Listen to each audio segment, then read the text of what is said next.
واپس بھیجنا شروع کریں and American economy will collapse over a day and this is what the Americans fear. لیکن چائنیز کمزوری یہ ہے کہ چائنیز کے پاس انرجی نہیں ہے اور ان کی تمام انرجی ان سمندری راستوں سے جاتی ہے جو امریکہ کے کنٹرول میں. تو آپ کے خیال میں بیسیکلی امریکہ کو جو ٹکر دینے والا ہے وہ چائنا ہی ہے؟ صرف چائنا نہیں ہے. دیکھیے مختلف ایسپیکٹس ہیں. مثال کے طور پر مڈل ایسٹ میں مسلمان بھی اس کا مقابلہ کر رہے ہیں مختلف ایسپیکٹس میں. جو براہ راست مزاحمت اس کو سامنا کرنا پڑ رہا ہے افغانستان میں اور عراق میں. جی تاکہ یہ چین کی طرف سے مزاحمت نہیں ہے, یہ مزاحمت مسلمانوں کی طرف سے. حقیقتاً یہ ہے کہ جو ایکچولی ملیٹنٹ کنفرنٹیشن جو ہے یا militant resistance to the American foreign policy, فلسطین میں حماس ہے جو اس کو ریزسٹ کر رہی ہے براہ راست, عراقی ریزسٹنس ہے جو اس کو مزاحمت دے رہی ہے, افغان طالبان ہے جو اس کو ریزسٹ کر رہے ہیں. سو ریزسٹنس امریکیوں روسیوں کی طرف سے یا چائنیز کی طرف سے ملٹری ریزسٹنس ابھی نہیں ہے. ان کی طرف سے اکنامک ریزسٹنس ہے, ان کی طرف سے ڈپلومیٹک ریزسٹنس ہے.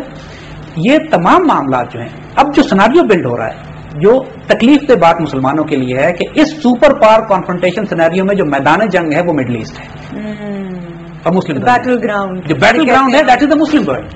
اگر آپ نقشہ جو ہم نے پچھلے دیکھا تھا اس میں اگر آپ دیکھیں تو امریکہ ایک طرف ہے, چائنا اور رشیا ایک طرف ہے, پورا جو گرین بلاک بیچ میں آپ کو نظر آیا تھا یہ مسلمان دنیا ہے. پانی کے تمام گلوبل ٹریڈنگ روٹس ہمارے بیچ میں سے گزرتے ہیں, تیل ہمارے پاس ہے, امریکہ کی فوجیں یہاں داخل ہو چکی ہیں. روس اور چائنا اب کوشش یہ کر رہے ہیں, مثال کے طور پر ایران پہ حملے کی بات امریکہ کرتا ہے تو روس اور چائنا پیچھے سے ایران کو سہارا دیے ہوئے ہیں. بیٹل گراؤنڈ تو مسلم ورلڈ ہے.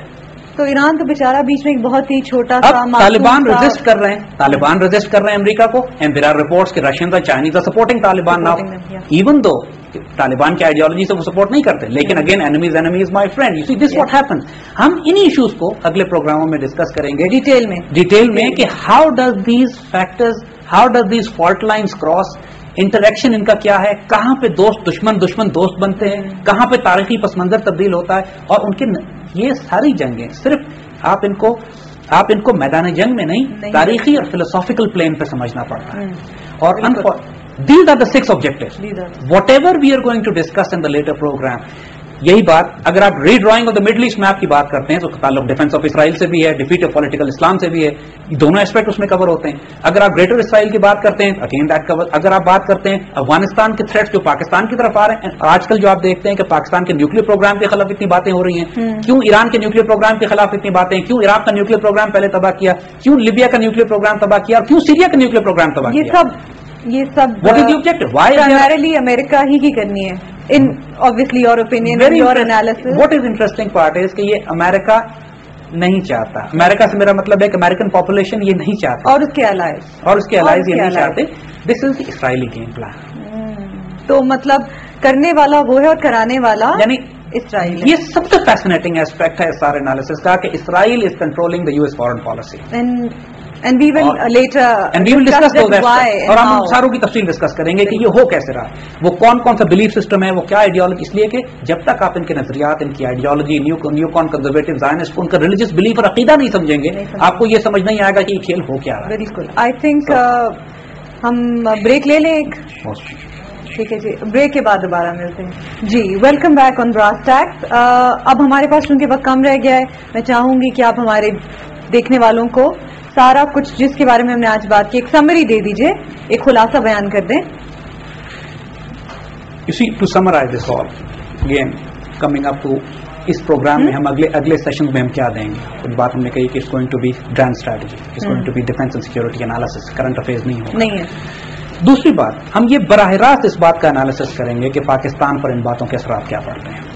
پاکستان ایک خاص یونیک پوزیشن رکھتا ہے عالم اسلام میں. اگر آپ یہ دیکھیے کہ ویسٹ افریقہ سے لے کر پوری مسلمان دنیا ایک ہی بلاک ہے, اور پاکستان پر آ کر یہ بلاک آخر میں رک جاتا ہے. اس کے بعد مسلمان دنیا ٹوٹ جاتی ہے. اچھا, یہ صرف اسٹریٹیجک ہے یا کوئی اور بھی وجہ ہے پاکستان کی جو امپورٹنس ہے؟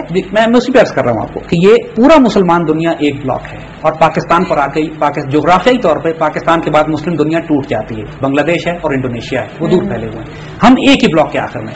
تو literally Pakistan is the last fortress in defence of the Muslim world. یہاں پر آ کر, اور پاکستان از دی اونلی نیوکلیر پاور. اور اگر یہ پاکستان اس وقت اگر پاکستان کے خلاف پریشر بلڈ کیا جا رہا ہے نیوکلیر ویپنز کو پاکستان کے لینے کا, تو اس کی ایک وجہ ہے. If Pakistan is decapitated, if Pakistan nuclear program is taken away, اس کے بعد عالم اسلام میں امریکن فارن پالیسی کو ریزسٹ کرنے والا کوئی ملک نہیں بچا. اور اس وقت almost practically Muslim world has been over run.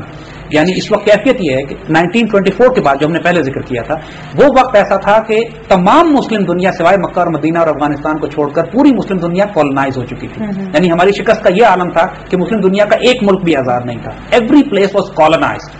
آہستہ آہستہ ملک آزاد ہونا شروع ہوئے. پہلے ہم پر انویژن کی گئی, فزیکل انویژن تھی. جب ملک آزاد ہونا شروع ہوئے تو اکنامک انویژن ہوئی. ہمارے تیل کے ذخائر, ہمارے سارے مسلمانوں کے جو ریسورسز ہیں مسلمانوں کے علاقوں پہ ان پہ قبضہ کیا گیا. پھر ہم پر آئیڈیالوجیکل انویژن ہوئی. ایک سے ایک آئیڈیالوجی ہم پہ دی گئی. Arab nationalism, communism, socialism, capitalism, democracy. They try to invade us with every ideology possible. Didn't work out. And fourth wave میں اب ہم پر combined invasion ہے جس میں physical invasion دوبارہ ہو رہی ہے. دوبارہ مسلم لینڈ کو کانکر کیا جا رہا ہے, ہماری اکانومی پہ قبضہ کیا جا رہا ہے, ہماری آئیڈیالوجی ڈسٹرب کرنے کی کوشش کی جا رہی ہے. And we are being disintegrated. چھوٹے چھوٹے ملکوں میں 1924 میں جو نقشے تبدیل کیے گئے تھے یہ ایک دوسرا پلان ہو رہا ہے اس مڈل ایسٹ اور مسلمان دنیا کے نقشے. پہلے جب ہم 57 ملک تھے, ہم کو اب 157 ملک بنانا چاہتے ہیں یہ. اور this is what the game plan. اور یہ سارا بیٹل فیلڈ ہم ہیں, Muslim world. So in this program, we are going to discuss in future issues 6 strategic objectives will remain in front of us always. And whatever else we are going to discuss اس umbrella کے نیچے. تو مطلب ایک بساط بچھی ہوئی ہے, ایک political strategic ایک بساط ہے اور ہم سب موہرے ہیں اور ہم کہیں بیچ میں. 19ویں صدی میں جو روس اور انگلینڈ کے درمیان ایشیا وسطی میں جنگ لڑی گئی تھی اس کو گریٹ گیم کا نام دیا گیا. Great game was never finished. آج بھی ہو رہا ہے گریٹ گیم. عالمی سطح پر جو بھی کھیل کھیلا جاتا ہے, بساط سجائی جاتی ہے, مورے آگے پیچھے کیے جاتے ہیں, اور اس کے اندر of course US foreign policy objectives جو بھی ہیں, ون تھنگ از assured, بے انتہا قتل و غارت ہوگا اگلے 3 سال میں. ہو چکا ہے اور کر رہے ہیں. عراق میں لوگوں کو اندازہ نہیں ہے 10 لاکھ مسلمان وہاں قتل کیا جا چکا ہے. 40 لاکھ عراقی جو ہیں, عراق جو سب سے بڑا ملک تھا مسلمان ملکوں کا, وہ اب 40 لاکھ مہاجر ہو چکے ہیں اس کے اندر. اور یہ Iraq is almost a had less state. Afghanistan is almost a had less state. اور ان کا آبجیکٹو یہ ہے کہ ہیڈ لیس اسٹیٹ میں کیوس اور انارکی تو ہو سکتی ہے, یہ اسرائیل کے لیے خطرہ نہیں ہو سکتی. So the objective is to create more headless states within the Muslim world. And unfortunately, that focused and target of the entire campaign ultimately is Pakistan. And that is where we are going to discuss the threats and the responses that Pakistan can develop. بالکل بالکل. آپ نے I am sure کہ ہمارے دیکھنے والوں کے ذہن میں بہت سے سوالات ہوں گے, تو اس کے لیے میں کہنا چاہوں گی کہ آپ ہم ای میلز ان کے کویشچنز, ان کی کوئری جو ہیں انٹرٹین کریں گے. اس کے لیے آئی تھنک زید صاحب آپ بتائیے کہ یہ ہمارا پہلا پروگرام ہے. We are in the process of building our sales. اگلے پروگرام میں hopefully will be more organised. لیکن ہمارا ایک ای میل ایڈریس ہے, اگر جی میں info @brasstax BRASSTACKS, یہ جو ہمارے پیچھے لکھا ہوا brasstax.biz BIZ info@brasstax.biz ہمیں ای میل کر سکتے ہیں. سوال ہوں, کوئریز ہوں, کوشچنز ہوں, اگلے پروگرام میں ہم بالکل. میں ایک دفعہ ریپیٹ کر دوں, ہمارا ای میل ایڈریس ہے info@brasstax.biz. آپ ہمیں لکھ سکتے ہیں, اپنے کوشچنز بھیجیے. آپ اگر کوئی سوالات پوچھنا چاہتے ہیں, اگر آپ یہ بتائیے کہ آپ کو ہمارا پروگرام کیسا لگا, اس کا ایجنڈا کیسا لگا. If you'd like to see some topic discussed here, so please do write to us and let us know what you think. Zaid صاحب, میں یہ کہوں گی کہ بہت انفارمیٹیو پہلا سیشن تھا, لیکن جیسے جیسے وقت گزرے گا آبویسلی یہ تو ایک انٹروڈکشن تھا. ہم لوگ آگے بڑھیں گے. یہ جو 6 آپ نے نکات بیان کیے ہیں ان کو ہم بالکل ان کو ہم آگے ڈیٹیل میں ڈسکس کریں گے. بہت شکریہ آپ کا. اور آئی تھنک اب ہم خداحافظ کہنا چاہیں گے. ہمیں لکھیے, ہمیں اپنی رائے سے آگاہ کیجیے, اور اگلے ہفتے دوبارہ ہم سے ملاقات کیجیے. شکریہ بہت بہت. میں ہوں ہنا معراج اور مسٹر زید کو اجازت دیجیے. Thank you very much.